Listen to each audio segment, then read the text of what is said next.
What's up, everybody, and welcome back to Neek the podcast. I am Kiku, the geriatric geek samurai, or as Josh likes to say, the guy who just got out of a colonoscopy.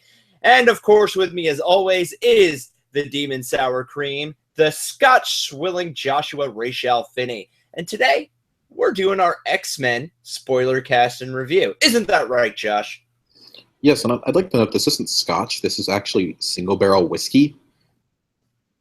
I wasn't really talking about that. You just spilled Scotch. Mixed with Coke. Okay. All right. Yeah, I had to cut it. Otherwise, this show would delve into even more pandemonium than it normally does in approximately 10 minutes. That would be our X-Men spoiler cast and review plus Moscow incident. Pretty much. I'd get very animated. Considering Golden State just won and went to the finals, I'd get really animated right about now.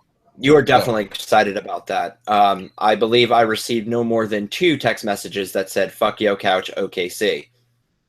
Yeah, for anybody who doesn't know, I'm from Seattle originally, so I hold a massive grudge against the Thunder for stealing my beloved Supersonics.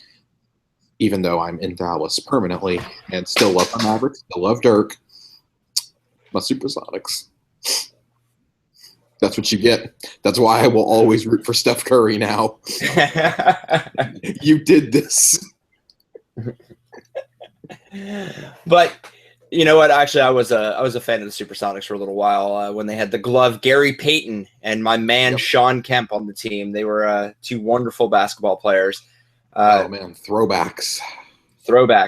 But we are actually not here to talk about sports because God forbid nerds like anything that has to do with a ball. Yep, sports balls. We're here to talk about X-Men Apocalypse, what we thought, things in it that we found interesting, things in it that we found weird, things that tickled our funny bone, and things that just tickled us in inappropriate places. Josh, what did you think of X-Men Apocalypse? Scale of 1 to 10. Scale of 1 to 10, we normally try to resist putting numerical scores or letter grades on these. I'm going to go with a 5 out of 10. Okay. It's a little higher than what?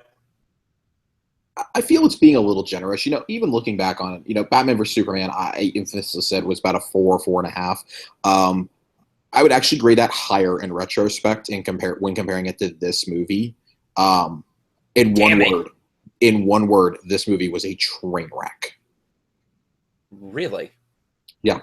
What did you think? Scale of 1 to 10. Honestly, to me, obviously it got panned, which is a nice way to say what happened to it in the reviews by critics. Mm.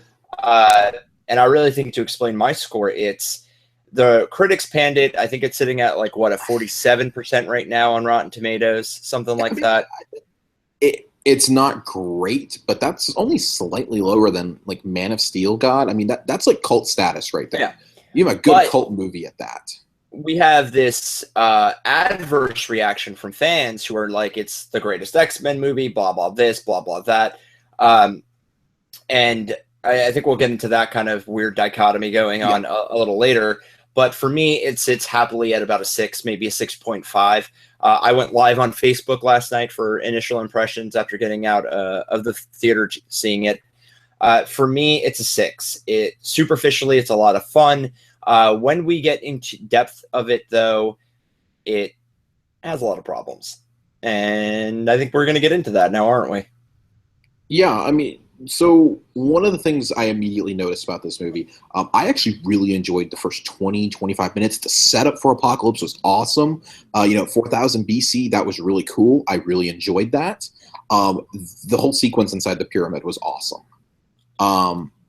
Of course, I enjoy, seeing Fassbender's Magneto. I enjoyed, the Nightcrawler and Angel introduction was really, really well done, I thought. After all of that, though, it kind of went downhill for me. I actually got really optimistic during that 20 minutes. I was like, okay, maybe this will be really cool. I went in having some, not high hopes, but some decent-sized expectations. I was one of the few hosts. I think Ray was the only other one who every trailer we saw got us more excited. Until the infamous CG shot of Psylocke came out about a week and a half ago and made me go, oh God, I hope that's not finished CGI. And it was reported that it was. That got me worried. Just so much. The quality drop off is so big from First Class and Days of Future Past. Like it's like a resounding gong. This movie is almost an albatross when lumped in with those two. Go ahead. So just to kind of, since you were starting at the beginning, I actually had really no expectations, but when the opening credits hit and we had that little scene, like it was from Steven Spielberg's Amazing Stories, like through the tunnel, and it was showing like horses and planes and shit like that. And I was just like, why? What does this have to do with X-Men? I got a little worried that it was going to be a bit cheesy. I mean, I understood that. Not that I'm saying it should have been in there. I understood why it was there. One, it accompanies that famous theme from X2 that we all know now. Yeah. That's in all the Bryan Singer X-Men films. I understood it as, it's showing that, Apocalypse has lived throughout all of time. That's what I took it as instantly. So it didn't bother me that much. It was really cheesy, but I was okay, I'm used to the cheesy openings in every Fox X-Men movie, and it really reminded me of the Raimi Spider-Man films in a way, except those were way better done. Mm-hmm. I think really where we need to start off with this is, do we feel that Fox knows what they're doing with the X-Men? Oh God, no. And I would have to agree with you on that. This movie enunciated that fear for me. I was one of the ones who, like I said, I was lulled into a false sense of security, thinking, okay, excluding Deadpool. Deadpool is like so far removed from being an X-Men film, it's not even funny in terms of quality and in terms of actually like movie making ability. I looked at the last three that were made, which were First Class, The Wolverine, and Days of Future Past, in that order, and two of the three were pretty well done. And the Wolverine, not that great, but it was cool to see. Well, it was cool to see Logan go to Japan. I actually liked the Wolverine up until the Silver Samurai part, and then I was like, God damn it, you ruined it. Pretty much. I was really hopeful that this would be good. It would continue on some of the threads that were left off in Days of Future Past, but instead they skip a decade again like they did between First Class and Days of Future Past. In that one, it made sense to skip a decade. In this one, it would make sense to skip like 2 or 3 years, maybe. Yeah. It's so jarring that these actors look exactly the same as they did in First Class. Like, Fassbender's Magneto should be 50 in this movie, and he looks like he's 30. Like max. Yeah, max. Like, Michael Fassbender looks really young for his age. The dude's almost 40. He looks really young for his age. Nicholas Hoult still looks like he's just gone through puberty. The only one it makes sense of for any of these characters to look super young that have been in multiple films now is Mystique, because she can change her appearance. I mean, even Havoc. Havoc is supposed to be like in his 40s in this movie, and instead looks like he just got off a beach in Hawaii. Like he threw on his leather jacket and came back for a paycheck. Yeah. And that's really an inconsequential thing for me to complain about, but it highlights the problems of soft rebooting with each movie. First Class was seen as a hard reboot. Bringing in brand new Magneto, brand new Professor Xavier, Beast, Mystique, etc. Days of Future Past was seen as a timeline reset. They go and mess it up even further. It's like this movie literally is one giant message to the fans: forget continuity. Like, we don't care about continuity, whereas DC and Marvel are trying to establish a continuity. Fox has just erased any and all hope of ever having us understand this. And that's fine. Okay, whatever. I get it. It's supposed to be a movie. It's supposed to be a comic book. It's supposed to be fun. I have a hard time enjoying it when I don't even understand when this is supposed to take place logically. Right. And they didn't also use, I think, adequately use the 80s, right? Like, you get like very brief glimpses that it's the 80s, an 80s song in Arabic at the beginning. If you see Jubilee, fucking Jubilee, if you see her, she's dressed very 80s style and whatnot. But, as you said with the soft reboot, this became a problem in this movie. 2016 is definitely another soft reboot. Pretty much. And this is the problem with 2016 is overstuffed movies, right? Mhm. Batman vs Superman overstuffed. Civil War, you can make the argument that it was overstuffed. This movie definitely overstuffed, and of course they want to introduce this huge main villain in Apocalypse, who you and I talked about earlier. I know you feel that he could be done in like a movie and a half. I personally feel he's a build-up character, like he's a major event character. But let's base it on the premise that he could be done in one movie. You can't introduce Apocalypse, this huge, multifaceted, complex character, and then also be trying to introduce an entire cast of new X-Men, trying to bring it back to the original team. Right. I mean, it would have worked better if we would have seen glimpses of that original team and this is where my argument for a 2 to 3 year gap comes in. If we would have seen that team, Cyclops, Jean, Storm, like even briefly introduced in like the climax of Days of Future Past. Yeah. And I'm a personal advocate that I think Mr. Sinister needs to be introduced before you do a proper Apocalypse story. Those two characters are very closely intertwined. Of course, Sinister is very, very intertwined with the lives of Scott Summers and Jean Grey, as well as Alex Summers. Throughout the X-Men comics since the late 80s, he's been a major force in these characters' lives. And it just I get upset because Apocalypse is one of the absolute best villains that you could possibly do on screen in today's day and age. But instead, this movie chooses to not focus on his powers, not focus on his history as En Sabbath Noor, not give him motivation or reason, and then just lets the third act completely delve into disaster porn on a Man of Steel level. Yeah.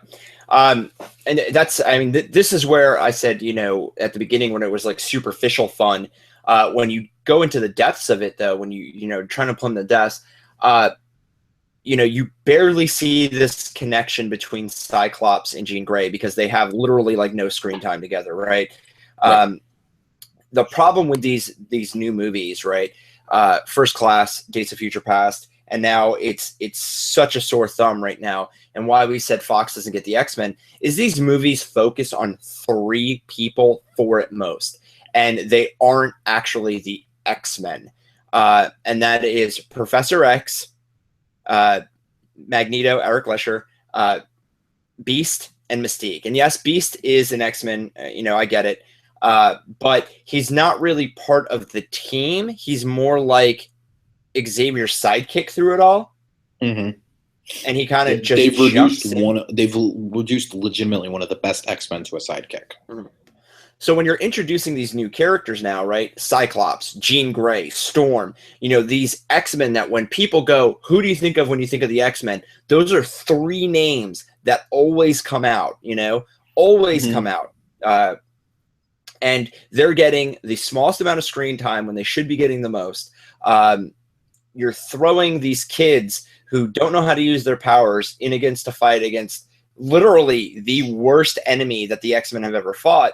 And we're still getting focus being brought to Magneto's, will he, won't he be a good guy or a bad guy? And after 3 movies, I kind of feel like we should fucking know. Professor X, like you don't even really get to see Xavier interact with the children more, and that's an important part of the X-Men is his mentorship. The relationship between Xavier and especially Scott Summers is one of the most important mentorship roles in comics, in my opinion. Yeah. Xavier tells Scott, if you've ever read Avengers versus X-Men, it's one of the most powerful scenes I've ever read in a comic. When Xavier is pleading with Scott Summers, who's possessed by the Phoenix, stop, like, I still love you, you're my son, like, please come back. And then Scott just, like, basically tells him to go fuck himself and obliterates him. It's bone chilling. It's like, you see the betrayal of that. But if you've read from the original X-Men, you see that as an extremely strong bond through it all, even though they disagree. Xavier ends up siding with Logan and the schism that happens, and ends up, ultimately betraying Scott when he joins the Avengers to shut him down. It's very powerful, and we don't even get a glimpse of that. We see, we designed these glasses for you, and that's it. Like, he has more of a mentorship relationship with Hank McCoy than anybody else in this movie, and that's really hard for me to understand. Like, you've always tried to push Cyclops as your leader, but he never has been. It's been Logan, and then in these movies, it's been Mystique somehow. It's just it's absolutely awful. It's terrible. I will admit, though, the end, and this is why I hate it. I debated about walking out during the third act. I'll be completely honest. I was done. Maybe I was just in a really bad mood that day. I was ready to walk out with about 20 minutes left in the movie. I'm really glad I stayed, though, to see one of the final scenes, because we see them in their 90s costumes. Right. When Scott Summers and Nightcrawler are in their 90s outfits and turn on, Kurt in the black and red, Scott with the classic, the X-Men cartoon, basically. Yeah. His look. I actually cheered out loud in the movie theater. This is what I have waited 8 films to see, is him in that freaking uniform. 8 movies. The biggest problem, I guess, we're talking about all these relationships, how the writers don't understand, there's really poor direction. The X-Men movies have always had poor direction. To me, one of the biggest things is that this movie proved is Bryan Singer needs to go. Fox needs to get rid of Bryan Singer. I feel if you get rid of him, you bring Matthew Vaughn back. He understood the characters. First Class is still the most relational movie we've ever had. Like, sure. Xavier actually developed bonds with Banshee, with Havoc, with Hank. We actually got to see the conflict between him and Eric for the very first time in these movies. Like, actually well done. They actually have no conflict in the first 3, believe it or not. They have one or two scenes together, and that's it. Yeah, and the other thing that Vaughn did, though, too, was that he built the tension in the world around them, which has always been a very important part of the X-Men, and these movies don't have that. Like, when Singer gets on, it's all about how awesome their powers are and, how cool they can be. But really what makes them cool is the fact that they are outcasts who are trying to make their way in the world. That's like one of the most relatable things that you could ever have. Bryan Singer is a less cool Michael Bay. Fair enough. At least Michael Bay doesn't go in with the pretense of, I'm going to make the best movie ever. I'm going to make something that's fun. Yeah. But getting back to the relationships, one of the ones that I was really disappointed in was Storm. They sort of kept her origin, right? The pickpocketing. But instead of Xavier being pickpocketed, Apocalypse happens upon her and then turns this 13-year-old child into, or 15, I guess she's in the movie, into a 4 Horsemen. And before we get into the 4 Horsemen, Storm it was what? Scott Summers, Jean Grey, and Storm were the 3 that had the strongest bonds with Xavier in the comics, which is why she eventually gets to school. It's also one of the reasons she's led the X-Men. It's another reason why she got to marry our boy T'Challa. It's kind of weird for me, at least, as a fan of the comics, to see her kind of pushed to the side and then at the end of the movie just kind of be like, yeah, I'm staying too. The other thing that really bothered me about her character is she knew about the X-Men, and she, like, literally, I mean, she's just like a lot of the other mutants in this movie. They view Mystique as, like, this savior figure. And that's what I wanted to get into with you now. Is Jennifer Lawrence hurting the franchise? So here's the thing. Absolutely no disrespect to Jennifer Lawrence. She is a great actress. There's no arguing that. She's won an Academy Award. She's been nominated for several more. I make the argument all the time. She probably should have won for Winter's Bone the year before Silver Linings Playbook, a year or two before that, actually. But when you have somebody of her superstardom at her age in a franchise like this, people are going to go see this movie, because of her. And of course, you're going to shape the movie around her and your marketing, because you want people to perceive she's a main character. You want to draw in those who aren't already going to come into the movie. I had a problem with it, because in First Class, she was a focus, but it made sense. She was one of, like, the 4 main characters in that film. That was okay. I had a little bit of a problem with it, but I was like, okay, maybe they're just going to ignore the later movies altogether. Days of Future Past, I had a really big problem with her being the basis for the Sentinels. I thought that was really stupid.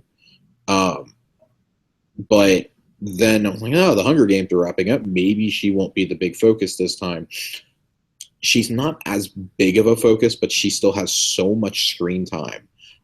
Even though nothing really gets accomplished in the movie altogether. And you'll see it if you see the third act. I'm not really ready to go in the third act. Spoilers right now.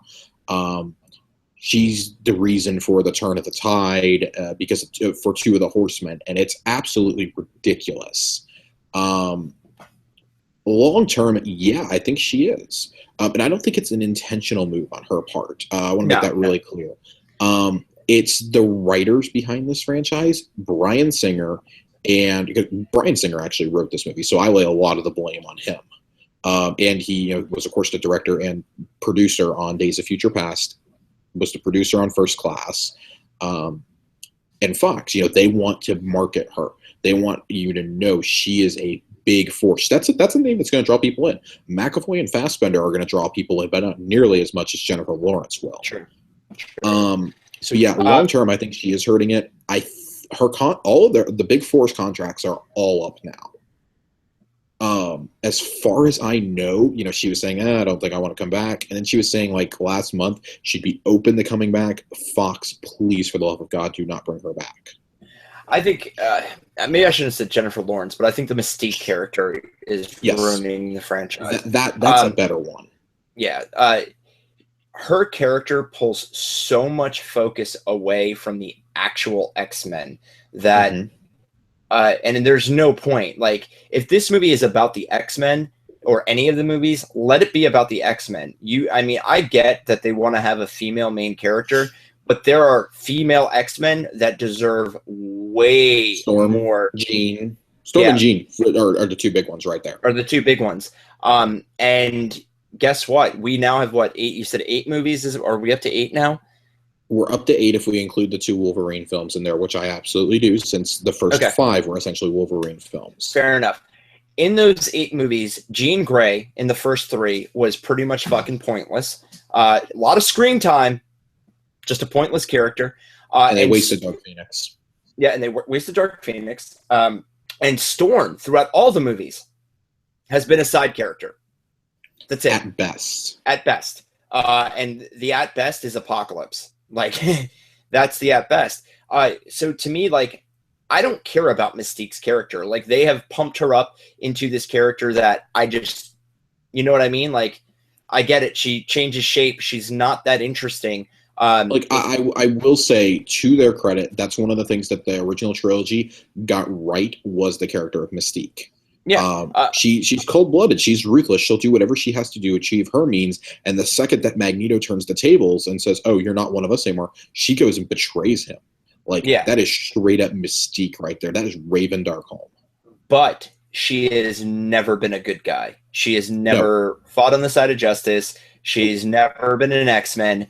And this is the closest she came was X-Force. Yeah, and every time she's on screen. Jennifer Lawrence is a great actress. I don't care about Mystique. Like, I want the X-Men. This movie is called X-Men. They should have. This is the thing. They traded off Wolverine for Mystique. And I hate to say it, but I don't really like the character of Wolverine. I think he's way overused and overpraised in popular culture. I would take Wolverine as the focus for every movie if it meant getting rid of Mystique as the central character, because at least with Wolverine it made sense. Yeah, because he's an X-Men. Yes. And the other thing also is that because this movie is focusing on so much, right? Like, we're trying to get a new Jean Grey and a new Cyclops out there and a new Storm, and then we still have to deal with the Magneto and Xavier stuff, and then the Magneto and the Mystique stuff.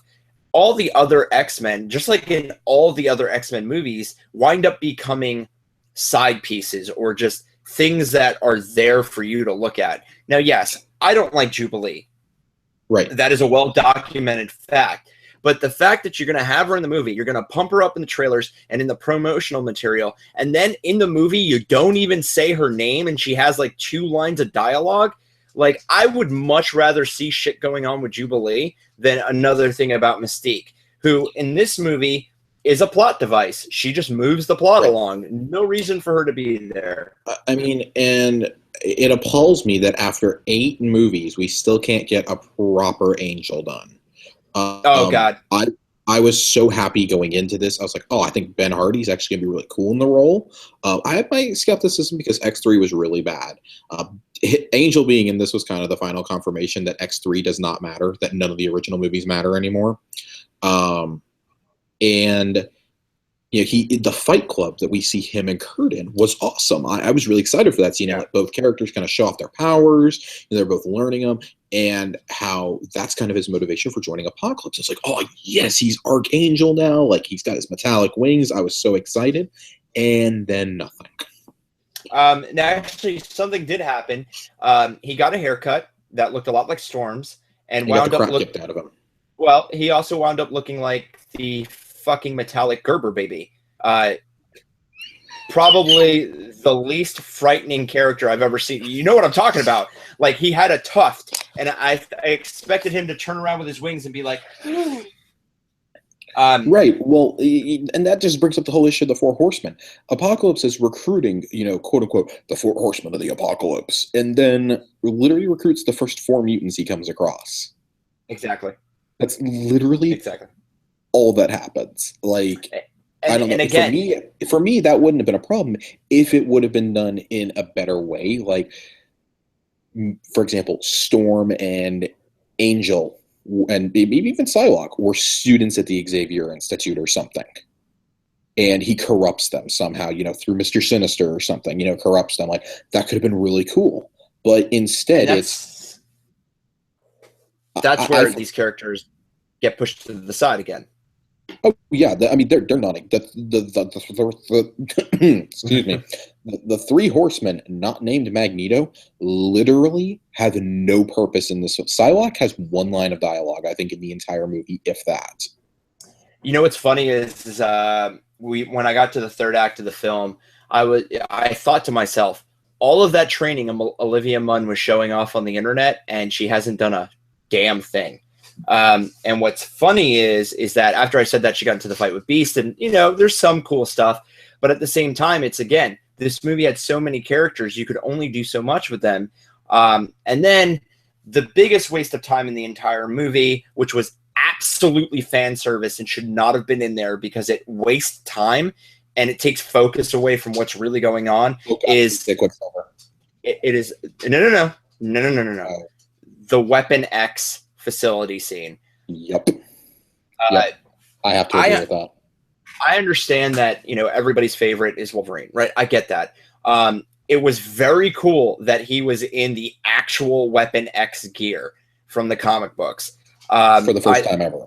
For the first time ever. I thought that was really cool. However, that scene has nothing to do with the movie, the plot line, the story. They brought Stryker back, which doesn't make sense because at the end of Days of Future Past, Stryker was Mystique, I thought. Yep. Which is something you reminded me of earlier today, Josh. And then, of course, we get to, the actual scene, and it's like once it's done, Stryker's gone, Weapon X is gone, everything is gone. Basically, it was there so that Jean Grey could touch him and restore some of his memories, which has nothing to do with the Age of Apocalypse that's going on right now. No. The other thing, too, is as we talked before about the soft reboot, is that Hugh Jackman has said his last film will be Wolverine 3. If we're doing a soft reboot, right, 2 things should have happened if we're going to have, if Wolverine is going to exist in the future of the franchise. For this movie, at least, going forward, either, 1, he shouldn't have been in it at all, and which would have been the preferable option because of the fact that... well, yeah, obviously he should have been Death if we're going to really bring him in. So that's the 3rd option. But the best option was not even have him in it. That scene makes no sense to the entire movie. It's there solely to serve people who want to see Hugh Jackman stab people to death with his claws.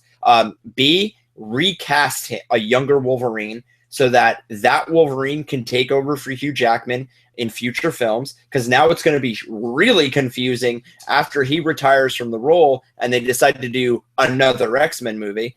Or then, C3, whatever, like Josh said, is actually have him as the Horseman Death, which, guess what, would have been a much better option than Psylocke, because we've already seen 7 movies with Wolverine in it, you could have kept him off to the side, just messing stuff up here and there, instead of using a character like Psylocke, who I would have much rather seen a whole bunch of stuff with, backstory, all that. I think it would have been really cool to have him as the Horseman of Death, because then it would add another layer to why Xavier is so reluctant in the original movies to give Logan his memories back or help him discover his past. Like, that would be something he would want to find. I think it would have been really cool for him to have escaped the Weapon X facility.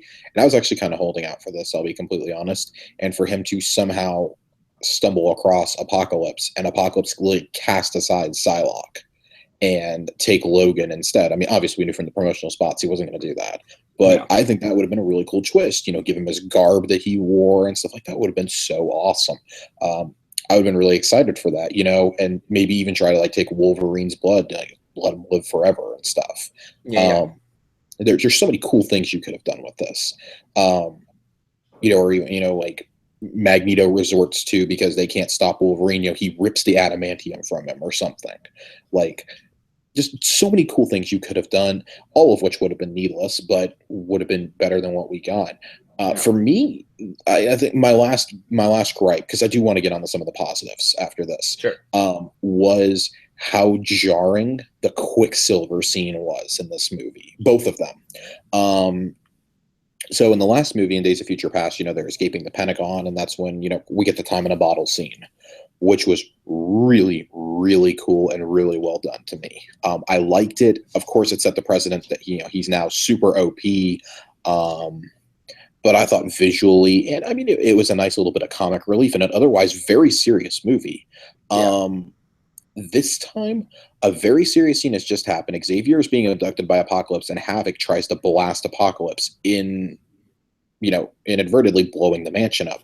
And it cuts to a freeze frame where, you can so tell it's green screened, where Evan Peters just strolls up and drops his Twinkie and starts running through the school saving everybody.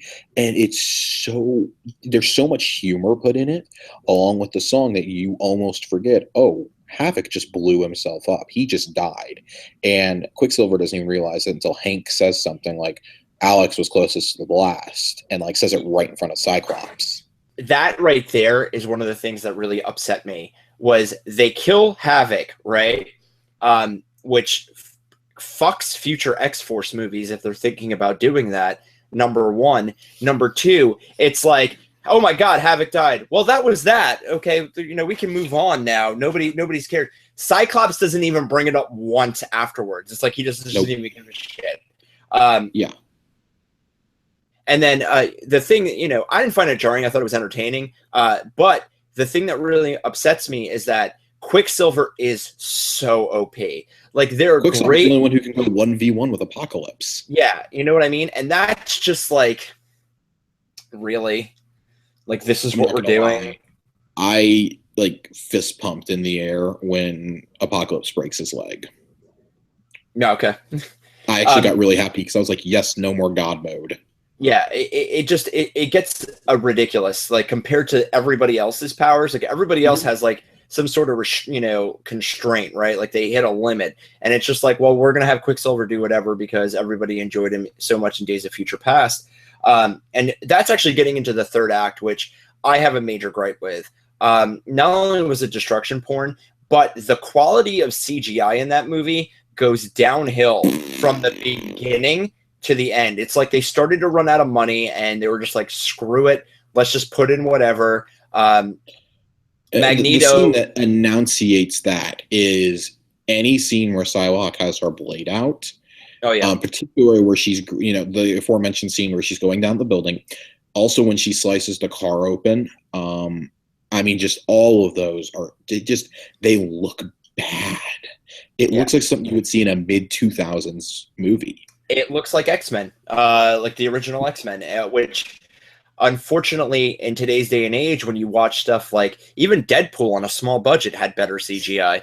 And that's, it really makes you think when you get to that third act that the X-Men are not on par with the DC universe. They're definitely not on par with Marvel whatsoever, which might be, another tier that they'll never hit. But Even DC, who just started off, visually, Batman versus Superman, one scene, you pick any scene you want out of that movie, would be better visually than anything that Apocalypse had to offer.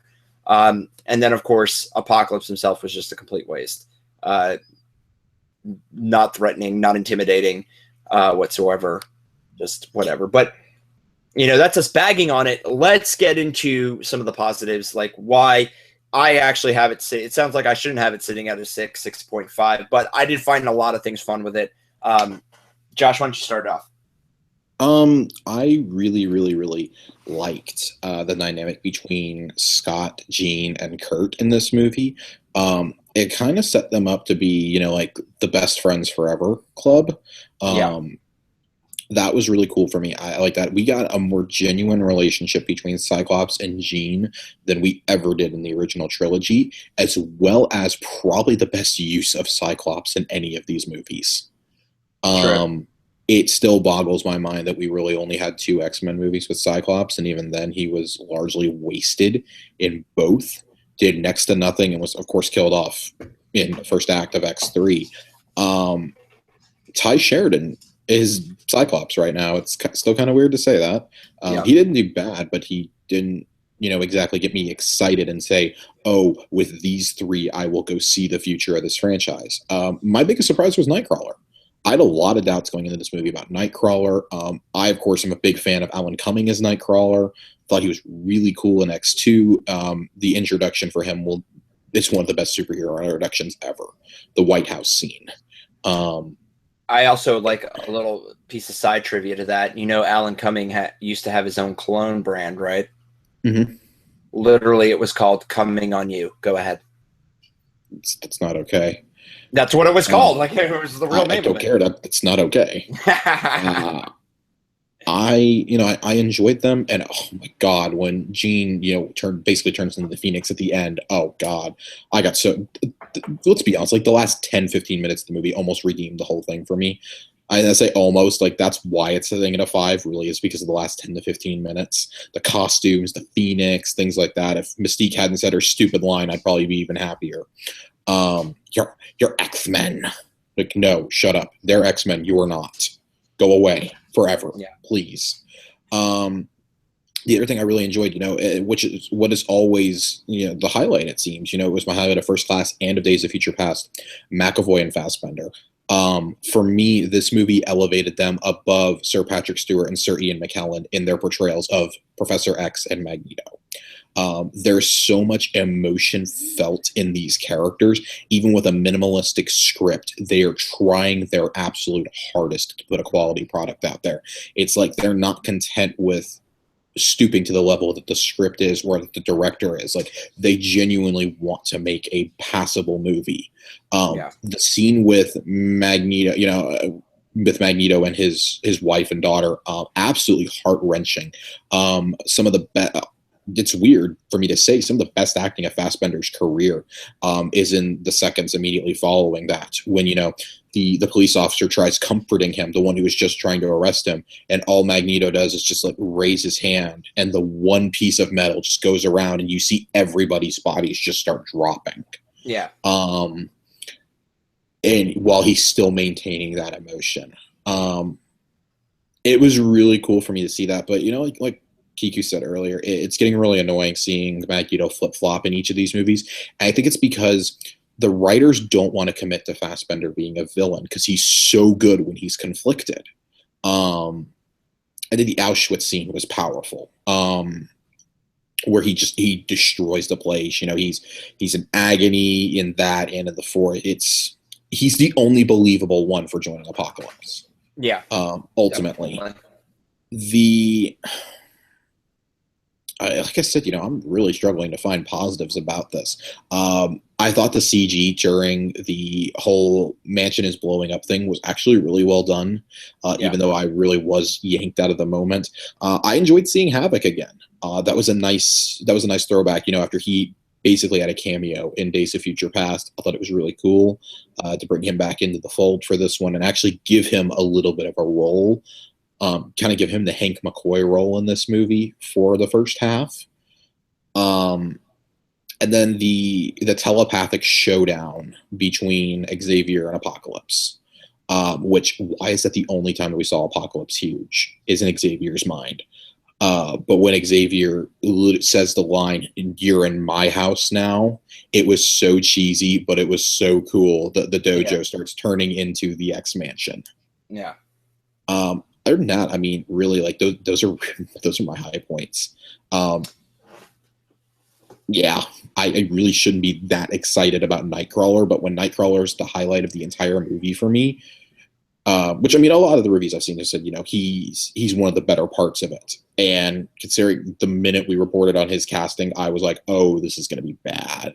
Yeah. I was really, really happy that we have a Nightcrawler we can grow with now for several movies if need be. I wasn't too fond of Nightcrawler, not to say that he was bad. GTFO.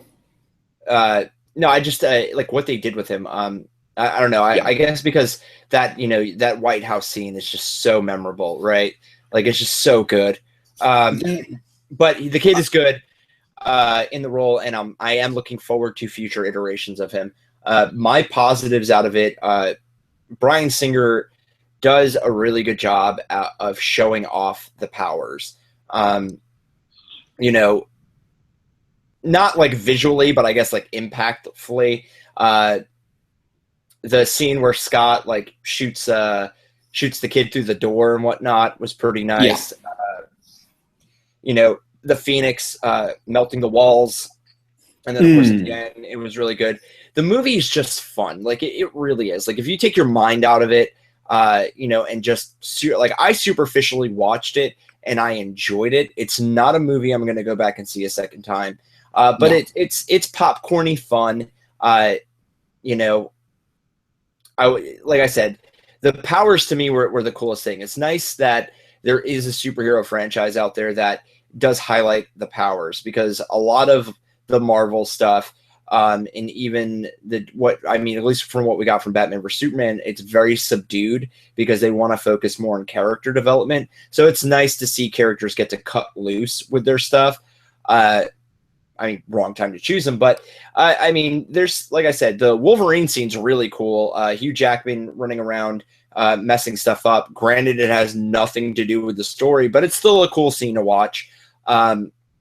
The opening scene for Apocalypse, just the opening scene of the movie, was very well done, very cool. The mutants were very cool that were his original Four Horsemen, or at that time his Four Horsemen.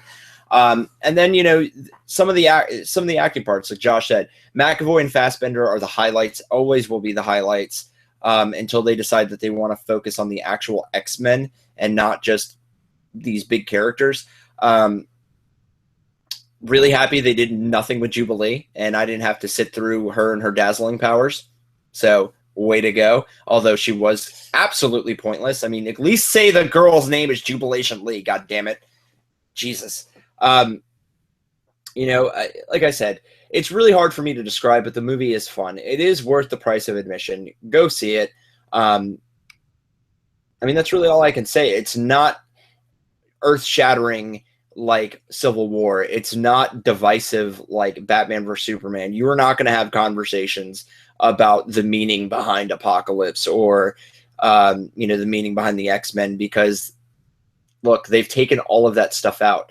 I still wait with bated breath for the X-Men movie that really dives into civil rights, that really shows that conflict. Who knows if we'll get it in my lifetime, but it is a fun movie, guys. Go see it. Other than that, Josh, anything else we want to say about X-Men Apocalypse? No. I have a feeling that this could be one of those movies that I look back on differently.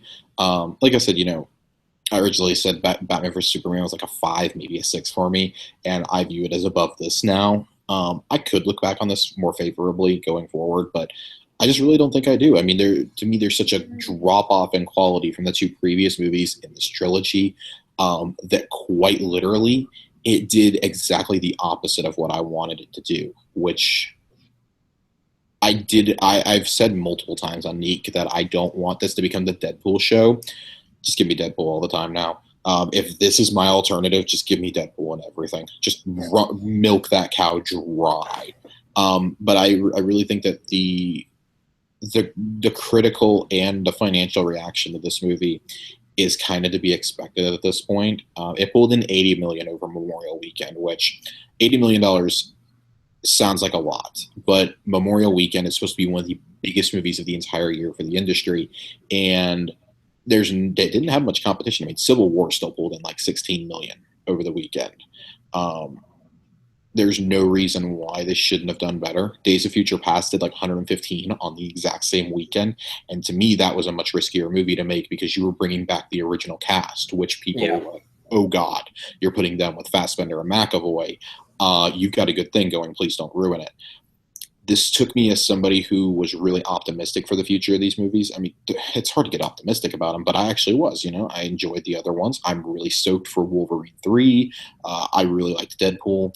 And it successfully made it to where I don't want to see another movie. Like, I'll still see it because that's just the nature of what we do, but I will never look forward to another standalone X-Men movie or one in this quote-unquote main series as long as Bryan Singer is in charge. I just can't get excited anymore. Before we wrap it up, though, fully, Stinger, after credit scene, Essex Corp, Mr. Sinister, looks like they're going to focus on Sinister in the 90s, because, that's what Singer said, that the next movie would be in the 90s. You just said you're really not looking forward to the future of the films, but is Sinister somebody you wanted to see on the screen? Right. I mean, it's funny. Like I say, I'm not excited, but the last 10 minutes kind of did make it to where, okay, I could kind of see these. They're doing the 90s costumes now. Mr. Sinister got teased. I personally think the Mr. Sinister tease is actually there for Wolverine 3.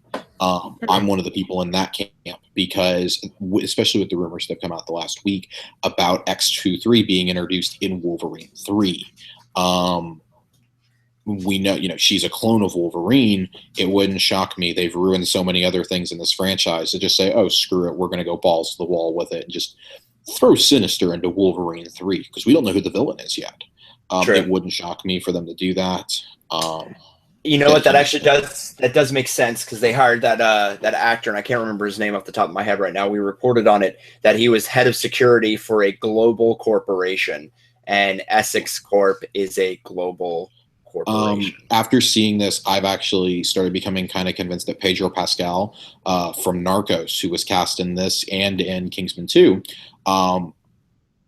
he was very well acclaimed on Narcos. Like he's getting to be in demand. He's being in blockbusters now. I think he might actually end up being Mr. Sinister if they go that route, which would make me really excited. Great actor. But like I said, it's so hard for me to get optimistic. If they don't use Sinister in Wolverine 3, then I got to wonder what they're holding him for. Are they going to pull Amazing Spider-Man 2 and just like completely reboot the whole franchise?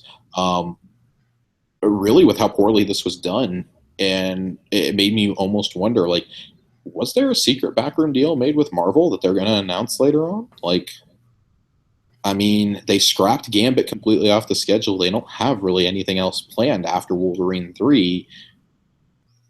I don't know. I really hope they don't, but they could. So who I've always imagined as Mr. Sinister? I don't know if I want to know this. Benicio del Toro. I think that would be...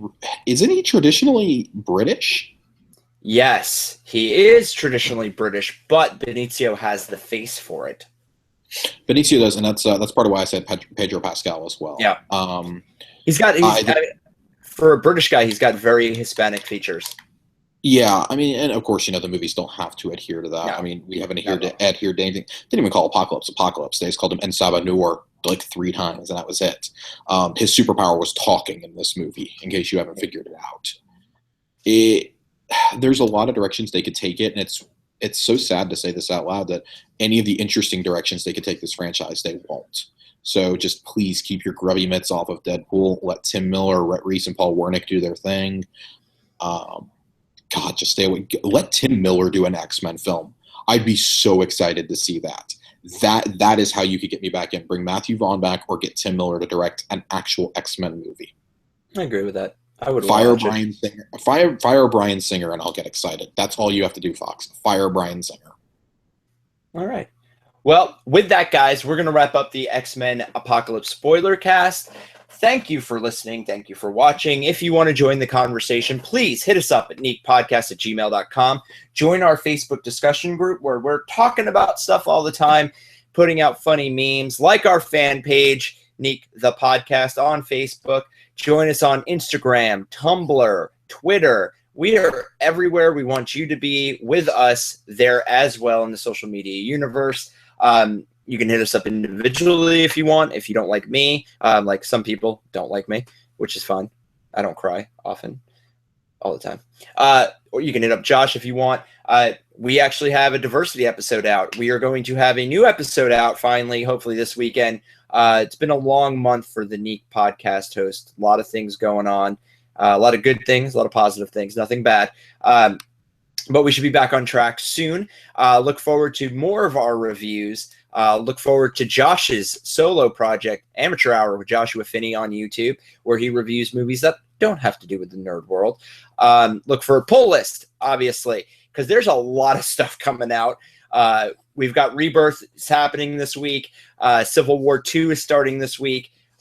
Jesus Christ, it's going to be an expensive week, month, year for all of us when it comes to comic books. Of course, check out Anime F-Bomb if you guys want to be up to date on anime stuff, or you just want to hear people talk about anime because it's anime and it's awesome. So with that, guys, I'm wrapping it up. I'm Kiku. That was Rachel Finney, the Demon Sour Cream. Josh, tell them what they can do.